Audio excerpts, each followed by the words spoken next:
Bismillahirrahmanirrahim. Assalamualaikum warahmatullahi wabarakatuh. Innal hamdalillah nahmaduhu wa nasta'inuhu wa nastaghfiruh wa na'udzu billahi min syururi anfusina wa sayyiati a'malina. May yahdihillahu fala mudhillalah wa may yudlil fala hadiyalah wa asyhadu an la ilaha illallah wahdahu la syarikalah wa asyhadu anna muhammadan abduhu wa rasuluh. Allahumma salli wa sallim wa barik ala nabiyyina Muhammad wa ala alihi wa sahbihi wa man tabi'ahum bi ihsanin ila yaumiddin, amma ba'du. Ma'asyiral ikhwah al-fudhala, para peserta i'tikaf yang semoga dirahmati dan diberkahi Allah Subhanahu wa taala. Pada malam hari ini, malam yang ke-26 dari bulan Ramadan 1443 Hijriah, kita akan melanjutkan kembali kajian kita pada kitab hadis Arba'una Haditsan fit Tarbiyati wal Manhaj. 40 hadis dalam masalah tarbiyah atau pendidikan dan manhaj. Pada malam hari ini kita akan mempelajari hadis yang ke-10, halaman 24.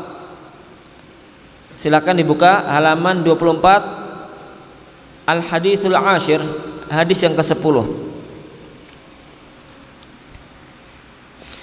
Sebagaimana biasa, sebelum kita menjelaskan hukum-hukum, faedah-faedah ilmiah dan pelajaran-pelajaran penting yang terkandung di dalam hadis, maka terlebih dahulu kita membacakan lafaz hadisnya.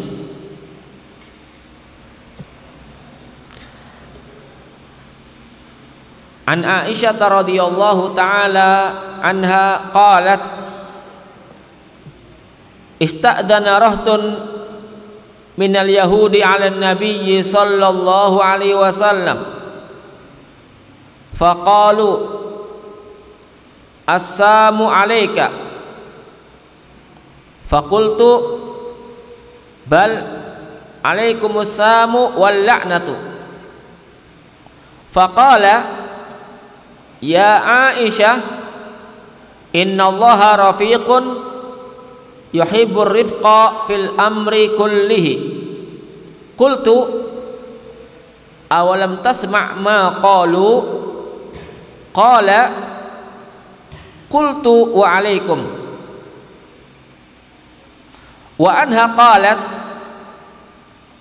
qala Rasulullah sallallahu alaihi wasallam ya Aisyah innallaha rafiqun yuhibbur rifqa wa yu'ti 'ala rifqi ma la yu'ti 'ala al-unfi wa ma la yu'ti 'ala ma siwah. Akhrajahu Muslim. Terjemah hadisnya sebagaimana berikut. Diriwayatkan dari Aisyah radhiyallahu taala anha qalat, ia berkata, ada sekelompok orang Yahudi, rahtun yani dalam bahasa Arab adalah al-adad baina salasati ila asyrah. Rahtun dalam bahasa Arab merupakan kata yang menunjukkan makna bilangan 3 sampai 10. Rahtun adalah bilangan antara 3 sampai 10. Ada beberapa orang Yahudi atau sekelompok orang Yahudi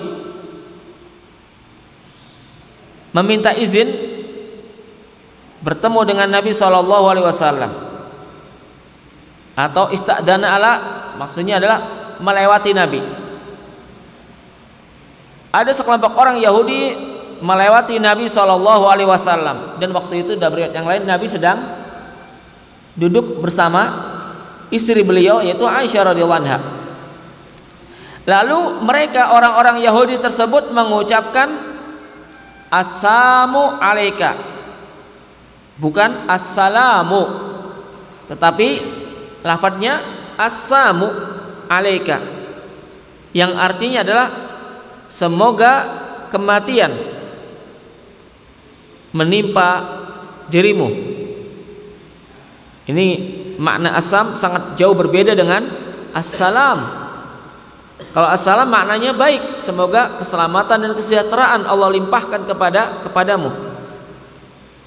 Tetapi orang-orang Yahudi, mereka musuh Allah dan Rasulnya serta musuh kaum muslimin. Dengan beraninya mereka mengucapkan salam dengan makna yang sangat buruk. Assalamu alaika, semoga kematian menimpamu. Fakultu, maka aku menjawab. Siapa aku di sini? Aisyah yang meriwayatkan hadis, istri Nabi. Fakultu, maka aku menjawab, bal wa alaikumussamu wal la'natu. Justru semoga Allah timpahkan kepada kalian kematian dan kutukan atau laknatnya. Aisyah radhiyallahu anha menjawab dan membalas ucapan salam Yahudi yang maknanya buruk dengan jawaban yang lebih buruk atau lebih dahsyat. Orang-orang Yahudi memberikan salam kepada Nabi dengan satu kata, assalamu alaika. Sementara Aisyah membalasnya dengan dua kata yang mengandung keburukan, bal alaikumussamu wal la'natu. Di dalam riwayat yang lain, fi riwayatin ukhra, Aisyah menjawab dengan tiga kata, bukan dengan dua kata yang mengandung makna keburukan, tetapi Aisyah menjawab wa alaikumussamu wal la'natu wal ghadabu minallah. Ada tambahan wal ghadabu minallah. Dan semoga Allah timpahkan kepada kalian kematian, laknatnya dan kemurkaannya. Faqala, maka Nabi berkata, ini kepada Aisyah, ya Aisyah, wahai Aisyah, innallaha rafiqun yuhibbu ar-rifqa fil amri kulli. Sesungguhnya Allah zat yang maha arif. Innallaha rafiq, maha kasih sayang, maha lemah lembut dan kasih sayang. Allah menyukai atau mencintai lemah lembut dan kasih sayang dalam setiap urusan. Fil amri, dalam setiap urusan kullihi. Qultu, maka aku berkata, siapa aku di sini? Aisyah. Awalam tasma' ma qalu, awalam tasma' ma qalu. Aisyah bertanya kepada suaminya, kepada Nabi, tidakkah engkau mendengar apa yang telah mereka ucapkan kepadamu? Ini pertanyaan Aisyah, istri Nabi, kepada suaminya, itu Rasulullah SAW. Tidakkah engkau mendengar apa yang diucapkan oleh mereka orang-orang Yahudi, yaitu assalamu alaik? Qala, maka Nabi menjawab, iya, aku mendengar dan aku mengatakan qultu wa alaikum, aku menjawabnya dengan satu kata, yaitu apa? Wa alaikum, dan semoga menimpa kalian juga. Orang-orang Yahudi mendoakan kematian untuk Rasul, maka Nabi membalas dengan satu kata, wa alaikum, dan semoga menimpa kalian juga. Hadis ini diriwayatkan oleh Imam Al-Bukhari dalam kitab sahihnya. Lalu dalam riwayat yang lain Aisyah mengatakan qalat wa anha qalat, dan diriwayatkan dari Aisyah ia berkata, qala Rasulullah sallallahu alaihi wasallam, Rasulullah sallallahu alaihi wasallam bersabda, ya Aisyah, wahai Aisyah, innallaha rafiqun, sesungguhnya Allah zat yang maha lemah lembut dan kasih sayang, yuhibbur rifqa, mencintai sifat lemah lembut, dan kasih sayang. Wa yu'ti 'alal rifqi ma la yu'ti 'alal unfi. Allah memberikan atas dasar sifat lemah lembut dan kasih sayang apa-apa yang tidak Ia berikan kepada sifat kekerasan. Al-unfi artinya sifat kekerasan dan kekasaran. Wa ma la yu'ti 'ala ma siwah, dan Allah memberikan atas sikap lemah lembut dan kasih sayang apa-apa yang tidak diberikan atas selainnya, selain sifat lemah lembut dan kasih sayang. Hadis ini riwayat yang kedua diriwayatkan oleh Imam Muslim dalam kitab Sahihnya. Ikhwani fillah, azani Allah wa iyyakum jami'an. Hadis yang baru saja kita baca lafadznya dan terjemahannya ini memberikan kepada kita beberapa hukum dan pelajaran-pelajaran penting bagi kita semua umat Islam. Yang pertama, ya, Aisyah menceritakan bahwa ada sekelompok orang Yahudi melewati Nabi. Ya, kan ini waktu itu Nabi berada di kota Madinah. Dan pada saat itu memang penduduk kota Madinah tidak hanya dari kalangan para sahabat. Di sana ada orang-orang Yahudi, ya, dari berbagai kabilah atau suku. Ada Yahudi Bani Nadir, ada Yahudi dari kabilah atau Bani Qainuqa, ada Yahudi dari Bani Sawiq, ada Yahudi dari Bani Mustalik. Beberapa kabilah atau suku Yahudi yang menetap dan tinggal di kota Madinah selain para sahabat Nabi. Mereka bermuamalah, orang-orang Yahudi berinteraksi dengan Nabi dan para sahabat Nabi dalam jual beli, utang piutang, ya, bertetangga atau bermasyarakat ada. Namun sebagaimana yang telah Allah gambarkan tentang orang-orang Yahudi di dalam Al-Quran, bahwa mereka itu memang betul-betul musuh Allah dan Rasulnya, ya. Nenek moyang mereka memiliki sifat-sifat yang sangat buruk, ya, memusuhi para nabi yang Allah utus kepada mereka, kemudian mengusir, melukai, bahkan membunuh nabi-nabi yang Allah utus kepada Bani Israel, ya, dari kalangan Yahudi. Seperti Nabi siapa itu yang dibunuh oleh Yahudi? Hah? Dari Bani Israel. Nabi Yahya, Nabi Zakaria mati dibunuh oleh Bani Israel. Nah, dan mereka juga sangat berani sekali mengganggu Nabi, menyakiti Nabi dengan ucapan salam yang maknanya adalah keburukan. Semoga kematian menimpa Muhammad. Itu padahal mereka berada di wilayah kekuasaan Rasulullah. Kota Madinah dikuasai oleh Nabi dan para sahabat Nabi. Itu Nabi masih hidup, mereka berani, ya, melecehkan Nabi, menghina Nabi. Apalagi setelah Nabi wafat, mereka berani mengolok-olok ajaran Nabi, mengolok-olok Al-Quran, mengolok-olok Allah, menghina kaum muslimin, ya. Ketika Nabi masih hidup dan berkuasa di kota Madinah, mereka seperti itu kelakuannya. Nah, ista'dana rahtun minal yahud 'ala Nabi sallallahu alaihi wasallam. Lalu mereka mengucapkan salam assalamu alaika. Ini doa keburukan. Tadi sudah diterangkan, assam artinya al-maut, semoga kematian menimpa dirimu Muhammad. Fakultu, aku menjawab. Yang menjawab adalah Aisyah, karena dalam riwayat diterangkan waktu itu Nabi sedang duduk bersama istri beliau Aisyah. Lalu beberapa orang Yahudi lewat di depan Nabi, di depan rumah Nabi. Maka Aisyah tidak terima suaminya didoakan oleh musuh Allah dan Rasulnya, yaitu dari kalangan Yahudi, dengan doa kematian.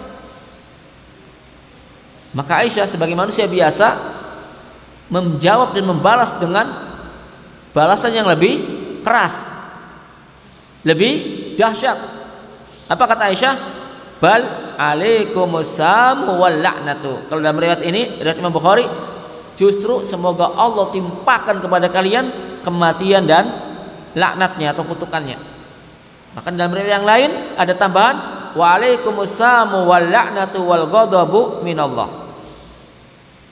Semoga Allah timpakan kepada kalian juga ya orang-orang Yahudi kematian, laknatnya dan kemurkaannya. Secara zahir Aisyah sedang membela Nabi. Aisyah marah kepada musuh Allah dan Rasul dan kaum muslimin yang telah mendoakan keburukan. Sebagai tanda betapa besar cinta Aisyah kepada Rasulullah sallallahu alaihi wasallam. Dan semestinya demikian ya kaum muslimin dalam mencintai Nabi, membela Nabi, membela ajaran Nabi, membela sunnah Nabi ketika dihina, diolok-olok, dihina oleh penentang sunnah, orang-orang yang melecehkan ajaran Islam. Kita punya kecemburuan, punya ghirah, karena kita sudah hidup di zaman yang jauh dari zaman Nabi, tidak sempat berjumpa dengan Nabi, tetapi ajaran Nabi masih ada di depan kita. Betapa banyak dari kaum muslimin, jangankan musuh-musuh Islam, kaum muslimin sendiri yang menghina dan mengolok-olok ajaran Nabi.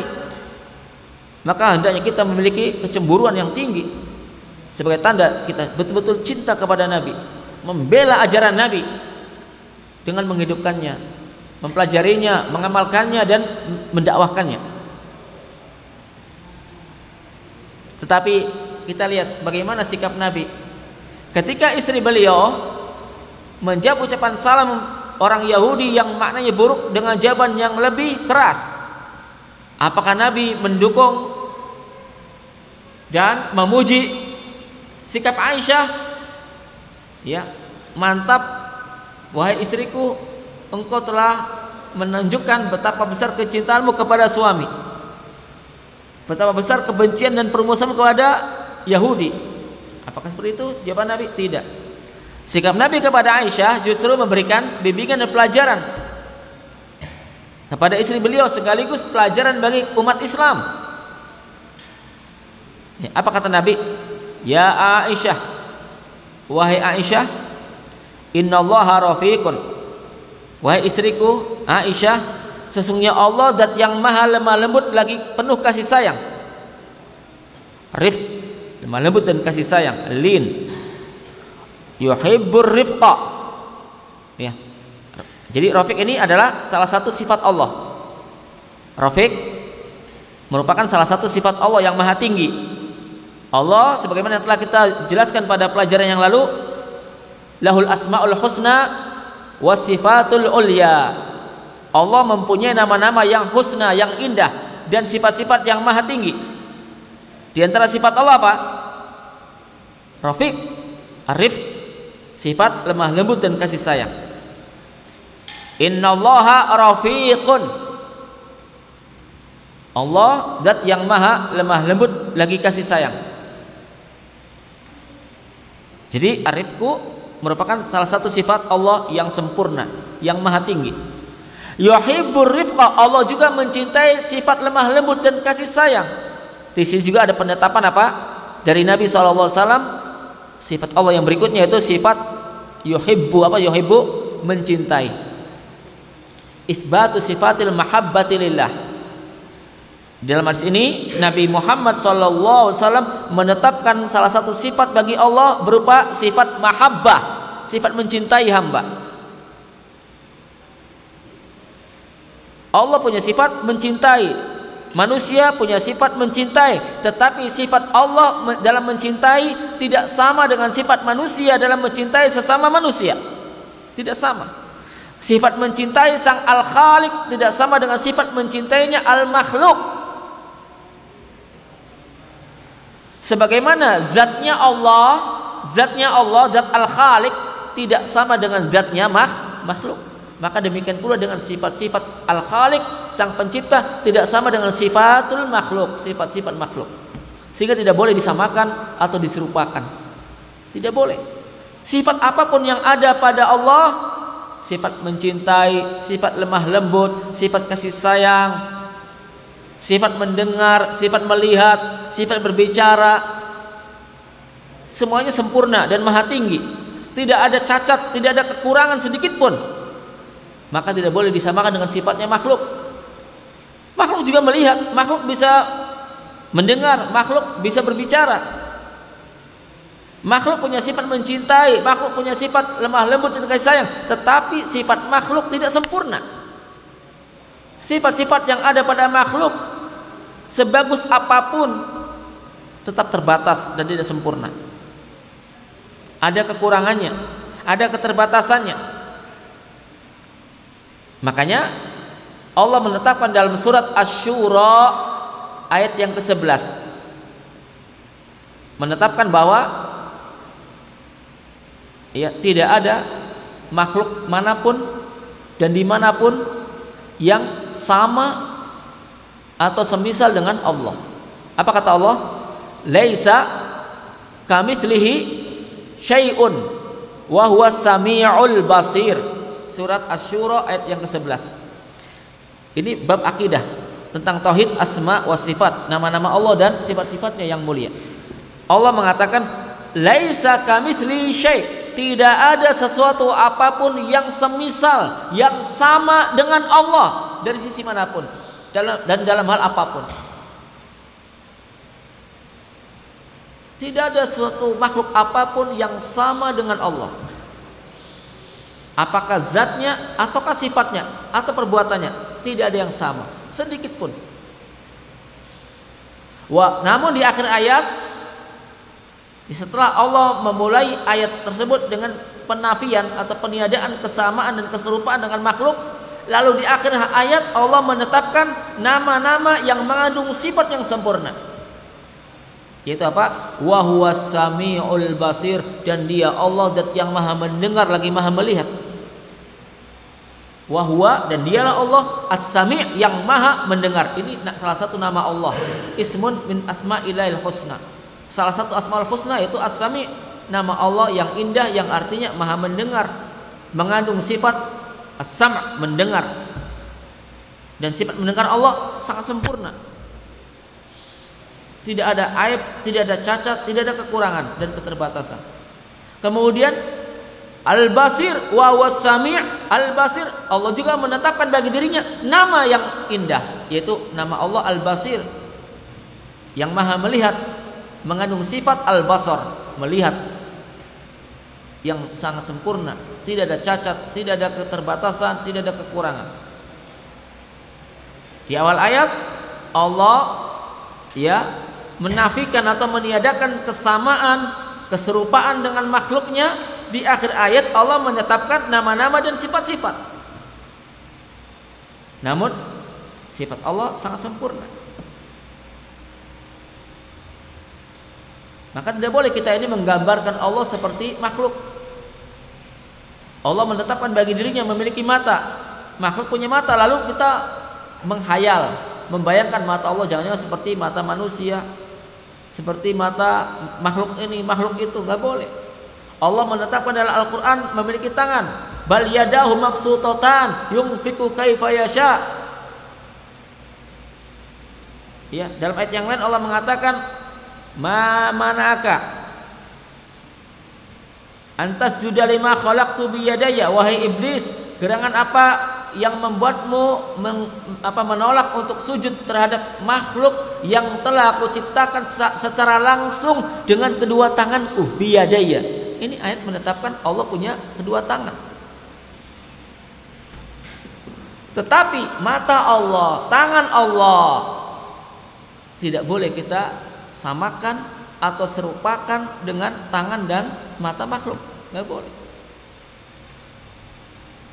Walaupun namanya sama, mata, tangan, ada pada makhluk, mata dan tangan.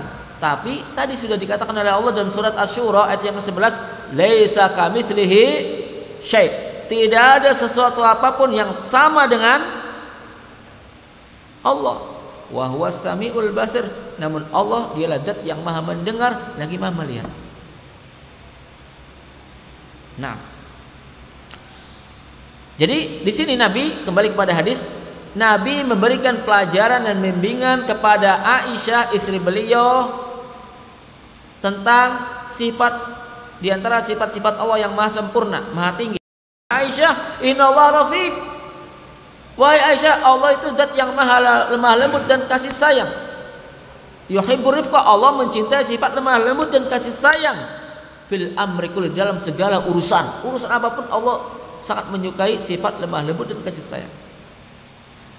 Maksudnya Pak, Nabi mengingkari jawaban Aisyah tadi dengan kata-kata yang keras atau kasar. Ya, Aisyah menjawab Pak, wa alaikumussamu wal la'natu wal ghadabu minallah.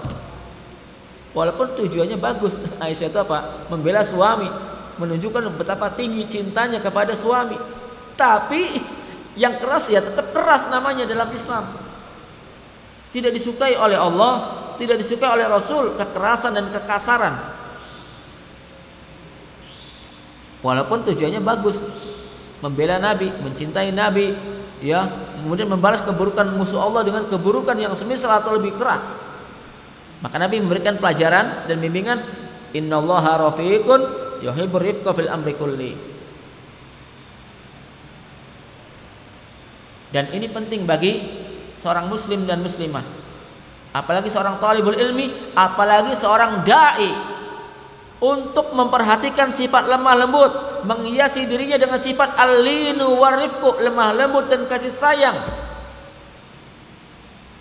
Hendaknya setiap muslim, apalagi talibul ilmi, apalagi seorang dai, hendaknya memiliki sifat al-linu warifku, lemah lembut dan kasih sayang dalam berinteraksi atau muamalah dengan orang lain, dalam bermuamalah dengan kedua orang tuanya, dalam bermuamalah dengan istrinya, dengan anak-anaknya, dalam bermuamalah dengan tetangganya, dengan murid-muridnya, dengan masyarakat, dengan penguasa. Jangan meninggalkan sifat al-linu warifku, lemah lembut dan kasih sayang. Kenapa? Karena itulah yang dicintai oleh Allah. Itu yang membuat orang kagum dan tertarik untuk masuk Islam. Sifat lemah lembut dan kasih sayang membuat orang lebih mudah untuk mendengar dan menerima nasihat kebenaran dan berhenti dari keburukan-keburukan yang ia lakukan. Makanya dalam surat Al-Imran Allah mengingatkan kepada Nabi kita Muhammad tentang betapa besar pengaruh dari sifat lemah lembut dan kasih sayang dalam berdakwah, dalam mengajar, dalam berinteraksi, dalam bermasyarakat. Apa kata Allah? Fabima rahmatin minallahi lintalahum. Dan disebabkan rahmat dari Allah kepadamu, hai Muhammad, disebabkan sifat lemah lembut dan kasih sayang yang Allah anugerahkan kepadamu, hai Muhammad, engkau mampu bersifat lintalahum, bersifat lembut kepada manusia, kepada masyarakat. Karena adanya rahmat Allah yang dianugerahkan kepada Rasulullah, engkau mampu bersifat lemah lembut kepada mereka. Lihat, ini pujian dari Allah. Nabi telah menghiasi dirinya dengan sifat lemah lembut dan kasih sayang, lalu dipraktekkan dalam kehidupan beliau sehari-hari, dalam muamalah, dalam dakwah. Lalu Allah mengingatkan betapa buruk pengaruh dari sifat keras dan frontal atau anarki. Apa kata Allah? Walau kunta faddan ghalidul qalbi lam faddu min hawlik. Kalau sekiranya engkau bersikap keras dan kasar, faddan ghalidul qalbi, keras dan kaku hatinya. Ya. Apa dampak negatifnya, pengaruh buruknya? Lang faddu min hawlik. Niscaya masyarakat atau manusia akan lari dari sekelilingmu, enggak mau mendengarkan dakwahmu, apalagi menerima dan mengikuti. Lihat. Jadi sifat lemah lembut dan kasih sayang betul-betul sangat ditekankan dan diperhatikan dalam agama Islam. Allah punya sifat rafiq, ya, lemah lembut dan kasih sayang, dan Allah mencintai sifat lemah lembut dan kasih sayang dalam setiap urusan, fil amri kulli.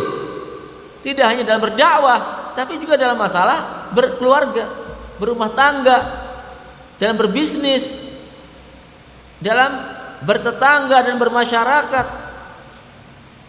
Ya, harus membawa dan mempraktikkan sifat al-linu warifqu, lemah lembut dan kasih sayang fil amri kulli, dalam setiap urusan.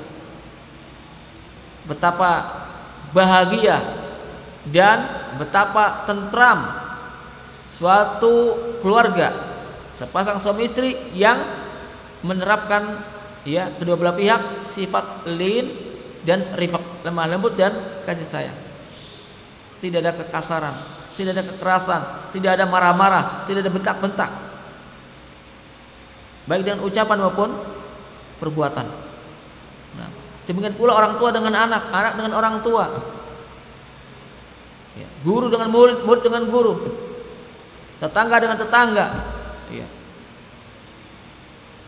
akan mendatangkan kebaikan yang luar biasa. Makanya dalam riwayat yang kedua, riwayat Imam Muslim, kata Nabi, innallaha rafiqun yuhibbur rifqa wa yu'ti 'ala rifqi, Allah memberikan atas sifat lemah lembut dan kasih sayang apa saja yang tidak pernah Allah berikan kepada sifat kekerasan. Keras itu selalu mendatangkan keburukan. Sifat kaku, kasar, frontal, anarki selalu mendatangkan hal-hal yang negatif, tidak baik. Jadi dalam hal ini atau hadis yang ke-10 ini memberikan bimbingan kepada kita agar senantiasa memperhatikan dan menghiasi diri kita dengan sifat lemah lembut dan kasih sayang. Kemudian pelajaran berikutnya bahwa Nabi mengajarkan kepada umat Islam bagaimana cara menjawab salam orang-orang non-muslim atau orang kafir dan musyrik ketika mereka memulai mengucapkan salam kepada kita kaum muslimin. Ini sudah dipraktikkan oleh Rasul, yaitu apa?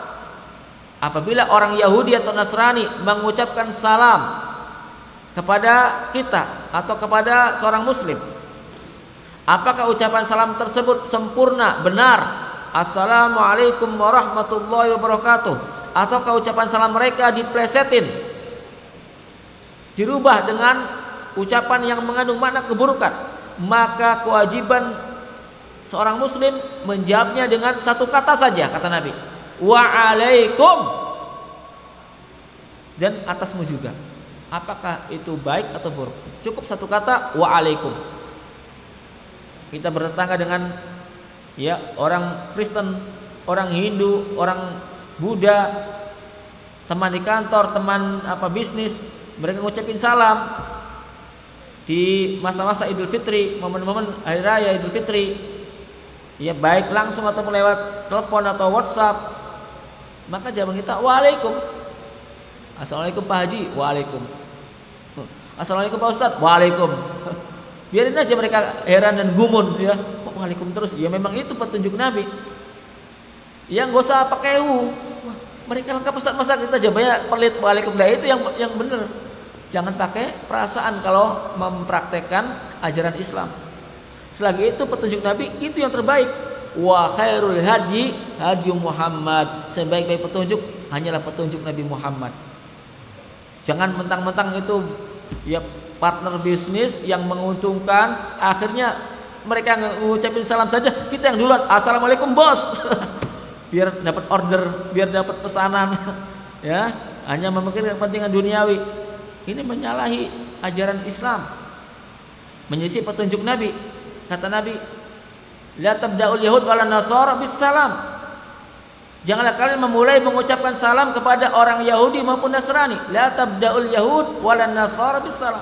Enggak boleh kita memulai ucapan salam kepada orang kafir, orang non-muslim. Lalu bagaimana kalau mereka yang memulai mengucapkan salam, orang-orang kafir mengucapkan salam pada kita? Nabi mengatakan, "Idza sallama 'alaikum ahlul kitab faqulu wa 'alaikum." Apabila ahlul kitab, apakah Yahudi maupun Nasrani atau orang-orang musyrik, Hindu, Buddha, Majusi, Konghucu, apabila mereka mengucapkan salam kepada kalian wahai umat Islam, faqulu, maka jawablah, katakanlah wa'alaikum. Lihat, ini petunjuk Nabi. Jelas, gamblang, simple, praktis. Tidak usah pakai baper. Tiap hari dapat ucapan salam di WA-nya sampai puluhan ratusan ya, satu hari satu malam. Masih jawabannya waalaikum kompas. Enggak apa-apa. Itu yang sesuai dengan sunnah, sesuai dengan petunjuk Nabi Shallallahu Alaihi Wasallam. Dan ingat ya, sering kita mendengar dan diucapkan oleh khatib dalam mukadimah khutbah, wa khairul hadi Muhammad. Sebaik-baik petunjuk hanyalah petunjuk Nabi Muhammad Shallallahu Alaihi Wasallam. Jadi ini kesimpulan yang bisa kita sampaikan dari hadis yang ke-10 tentang anjuran untuk senantiasa mengisi diri dengan sifat lemah lembut dan kasih sayang dalam setiap urusan, dalam berdakwah, dalam mengajar, dalam berumah tangga, dalam berbisnis, dalam bermasyarakat, dan dalam segala urusan apapun yang kita jalani dalam kehidupan dunia ini. Demikian yang dapat kami sampaikan, semoga menjadi ilmu yang bermanfaat, ilmu yang bisa membuahkan amal soleh, ilmu yang akan meningkatkan kualitas iman dan takwa kita kepada Allah, ilmu yang akan menuntun kita ke jalan keselamatan dan kebahagiaan hidup di dunia dan akhirat. Allahumma alimna ma yanfa'una wanfa'na bima 'allamtana wa zidna ilman nafi'a wa sallallahu wa sallama barak ala nabiyyina Muhammad wa akhiru da'wana alhamdulillahi rabbil alamin. Wassalamualaikum warahmatullahi wabarakatuh.